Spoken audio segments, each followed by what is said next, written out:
The house stood alone at the end of Wraithwood Lane, shrouded in mist and mystery.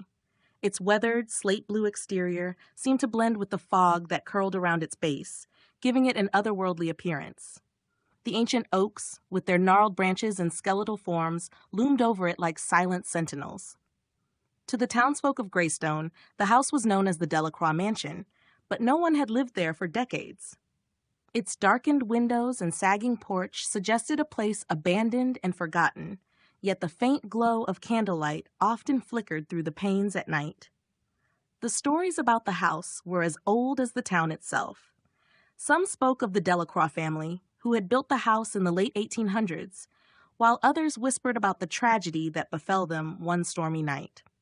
According to local legend, the entire family vanished without a trace, leaving the house locked from the inside and no signs of struggle. The townsfolk claimed the house was cursed, and it soon earned a reputation for being haunted. It was this eerie allure that drew Emily Cartwright to Wraithwood Lane. A writer with a fascination for the paranormal, Emily had heard the tales and decided to spend a week in the Delacroix Mansion, hoping to uncover its secrets and pen a chilling story. Armed with her laptop, a few candles, and a bundle of sage, she arrived at the house on a misty autumn evening. The air was thick with silence as she stepped onto the creaking porch. The key she had obtained from the town's reluctant realtor turned easily in the rusted lock, and the door swung open with a groan. Emily hesitated, taking in the musty scent of old wood and the oppressive darkness that seemed to spill out from the house's interior. She took a deep breath and stepped inside. The interior was as untouched as the exterior suggested. Dust lay thick on the mahogany banister, and cobwebs adorned the corners like lace. An ornate chandelier hung precariously from the ceiling, its crystals glinting dimly in the weak light that filtered through the windows. As Emily explored, her footsteps echoed through the empty rooms, each one more chilling than the last. She set up camp in what appeared to be the parlor, placing her belongings on a faded chaise lounge. Unfurling her sleeping bag on the floor, she lit a few candles to ward off the encroaching darkness. The flickering flames cast eerie shadows that danced along the walls, and the house seemed to exhale around her. Determined to begin her research, Emily opened her laptop and started documenting her observations. The first night passed uneventfully, with only the occasional creak and groan of the old house breaking the silence. But as the clock struck midnight, she heard it, a soft, almost imperceptible whispering. She froze, straining to listen. The whispering grew louder, more distinct, as if multiple voices were murmuring just beyond the threshold of her understanding. It seemed to be coming from upstairs. Heart-pounding, she grabbed her flashlight and ascended the staircase, each step creaking beneath her weight. The whispering led her to a door at the end of the hallway. It was slightly ajar, and as she pushed it open, the whispering ceased. The room beyond was small and empty, save for a single rocking chair by the window. The air was colder here, and Emily felt a chill run down her spine. She approached the chair cautiously and noticed something on the floor, a dusty journal, its cover worn and cracked with age. Curiosity overcame fear as she picked it up and opened it. The pages were filled with frantic, messy handwriting. It was the diary of Eleanor Delacroix, the last matriarch of the family. Emily read by the light of her flashlight, her breath fogging in the icy air. The entries spoke of strange happenings in the house, objects moving on their own, footsteps in empty rooms, and a shadowy figure that lingered at the edge of Eleanor's vision.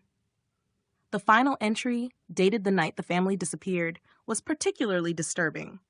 I can hear them whispering again. The children say they see a man in the garden, but when I look, there's no one there. The air feels thick, heavy, as if the house itself is alive. I fear we are no longer alone. If anyone finds this, know that we did not leave of our own accord. He is here. He is coming for us. I can hear him at the door. Emily's blood ran cold. She glanced around, suddenly feeling as if she were being watched. The room seemed to close in on her, like the shadows deepening. She quickly made her way back downstairs, clutching the journal tightly. The rest of the night was sleepless. Every creak of the house set her nerves on edge. She heard the whispers again, but this time they seemed to come from all around her, a cacophony of voices just out of reach. She tried to ignore them, focusing on the journal, trying to piece together what had happened to the Delacroix family. As dawn broke, the whispers faded, and the house fell silent once more. Emily decided she would leave, but as she packed her belongings, a sudden cold breeze swept through the room, extinguishing her candles. The door slammed shut, and the temperature dropped sharply. Panic gripped her as she fumbled with the door, but it wouldn't budge. Then she saw it, a dark figure standing in the doorway. Tall and gaunt, its eyes gleamed like burning coals. It stepped forward, and the whispering returned, louder and more insistent. Emily backed away, her heart hammering in her chest. The figure raised a skeletal hand and pointed at her. The whispering turned to screams, filling her head with a deafening roar. She fell to her knees, clutching her head, and everything went black. When Emily woke, she was outside, lying on the cold, dew-soaked grass. The house loomed above her, dark and silent. Her belongings were scattered around her, as if thrown out by an unseen force. Trembling, she gathered her things and fled, not daring to look back. She never returned to Wraithwood Lane. The townsfolk found her days later, wandering the streets of Greystone in a daze, clutching the Delacroix journal. She couldn't remember what happened that night, but she knew one thing: the house was alive, and it had let her go. As she left the town, she glanced back one last time. The house stood alone in the mist, its dark windows watching, waiting. And as the sun set, a faint glow appeared in the upper window, a single candle flickering in the darkness, a silent promise that the house would never be truly empty.